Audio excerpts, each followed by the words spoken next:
Hola, buenos días.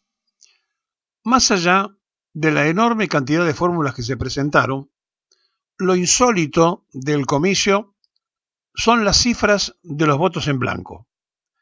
Y allí tenemos que repasar entonces que en la Argentina hubo 1.148.849 votos en blancos, de los cuales un poco más del 50% se produjeron en la provincia de Buenos Aires.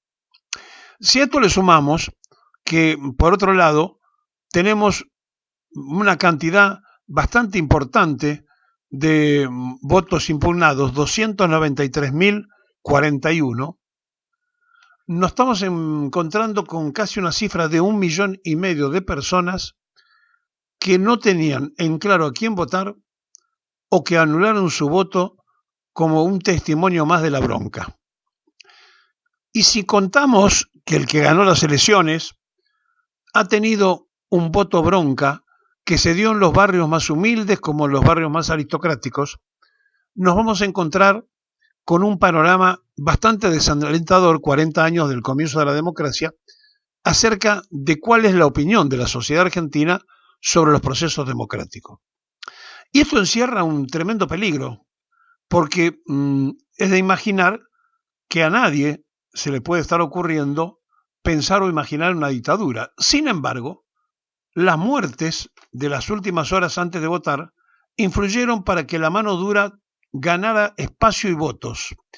Y supuestamente, Patricia Bullrich, la candidata dura de Cambiemos, y Milei, también hablando de lo mismo, y de meter bala en la autodefensa de las personas que podían portar armas según su proyecto, estamos ante dos ejemplares que hablaron de usar la fuerza.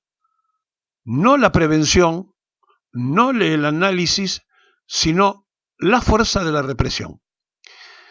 Y entonces también, cuando encontramos que de un lado y del otro se va por la quita de derechos, la pregunta reflexiva es, ¿qué pasaría si en una segunda vuelta se enfrentaran Patricia Bullrich con Milei para definir la presidencia de la nación? Dos personas que cualquiera que llegaran estarían absolutamente dispuestas a quitarle derechos a los ciudadanos. Y entonces uno habla de un enrarecido clima. Pero si pensamos que el candidato puede ser Massa, y ayer mismo sufrimos una devaluación de nuestra moneda, nos encontramos con la otra pregunta.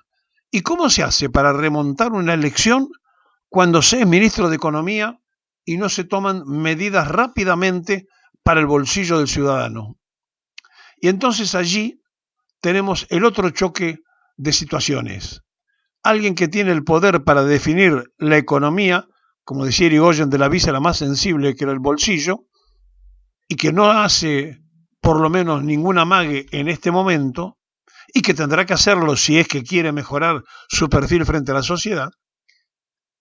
Y entonces aquí viene el debate. ¿Alcanza con decirle a la sociedad que se van a perder los derechos y que se van a ganar mejores condiciones de vida si de los tres uno elige al que ofrece eso y no a los dos que quieren cercenar? Parecería que no. Porque si nos guiamos por el voto de las PASO, eso no ocurrió. La gente estaba en una situación, de un lado, de oposición abierta, pero dentro de la oposición, entre Larreta y Bullrich, buscar la mano dura. Supuestamente, Patricia Bullrich. Y del otro lado, no tenía competencia interna, pero sí el voto a alguien que cuando tenga que sostener su proyecto, nos vamos a dar cuenta que estamos hablando de un verdadero cachivache.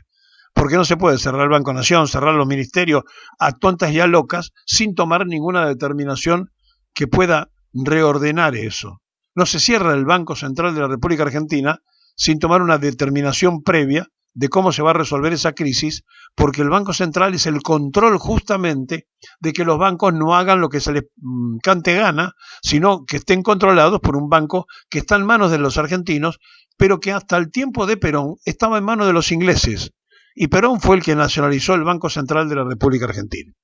Bueno, ¿para qué abandonar o profundizar más esta situación? Pero tenemos datos que son muy ilustrativos de situaciones muy puntuales. En San Isidro, por ejemplo, donde la prensa canalla nunca se preocuparon por la cantidad de años que tenían algunos varones, como llaman ellos, del conurbano, pero jamás hablaron de la familia Pose. En la familia de Pose en San Isidro, Melchor, su mentor original, un rosarino que hizo pie en San Isidro, o santafesino que hizo pie en San Isidro, de Melchor Pose a su hijo, de su hijo a su nieta, fueron pasando, pero la nieta perdió las elecciones internas con otro candidato de Juntos para el Cambio. Perdió la familia Pose después de una enorme cantidad de años. El reinado de los Pose en San Isidro terminó. Pero apareció el reinado de los Macri en la ciudad, donde lo traen al prófugo de Vicente López, a Jorge Macri, que dejó y abandonó a los ciudadanos de Vicente López para ser ministro de gobierno en la ciudad de Rodríguez Larreta, y ahora el que le ganó la interna a Lustó y que va a ser el candidato con el uso del apellido Macri, parece también ser una herencia, porque lo sacaron de la provincia de Buenos Aires porque Mauricio Macri quería que el apellido Macri sirviera todavía para potenciar un imaginario futuro, a lo mejor de él mismo. Y entonces, cuando pensamos esto y nos tenemos que remitir a Vicente López, en Vicente López dejó Jorge Macri a Soledad Martínez, una mujer que era concejal, que había venido de 3 de febrero, que al igual que Macri, que había venido de San Fernando, ninguno era originario de Vicente López, y que le sacó 50.000 votos de distancia y diferencia al candidato de Unión por la Patria, que evidentemente quedó muy relegado con 30.000 votos contra 80.000 que sacó la que hoy es intendente y que se presentó y va a ser la candidata y que tendrá las chances de ganar. Y atrás, tercero, a 3.000 votos de la representación de Unidos por la Patria, quedó La Libertad Avanza. De estos datos tenemos una serie importante, hay muchos datos para vincularnos, donde en una Argentina que votó el 69%, también tendríamos que hablar de los más de 5 millones de personas que no fueron a votar. Y entonces tenemos 1,5 millones que hizo el voto protesta entre blancos y anulados, 5 millones que no fueron a votar, ya tenemos 6,5 millones, es decir, casi la misma cantidad de votos que sacó Milei, que fue el más votado. Eso, que tendría que estar jugando en esta elección, desapareció. Y aquí viene la otra parte de la reflexión y de la pregunta.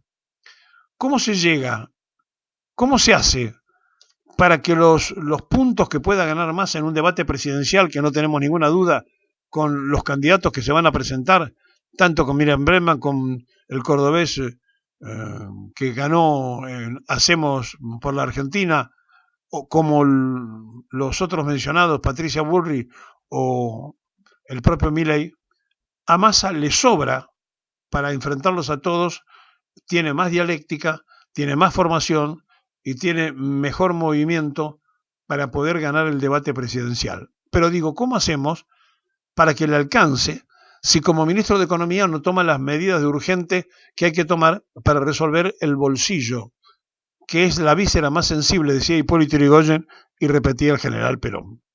De estas cosas vamos a seguir encontrando a medida que vayamos analizando, a medida que vayamos dándonos cuenta que hubo intendentes que sacaron muchos votos y ganaron, pero la boleta de Massa en ese distrito fue cortada o no llegó.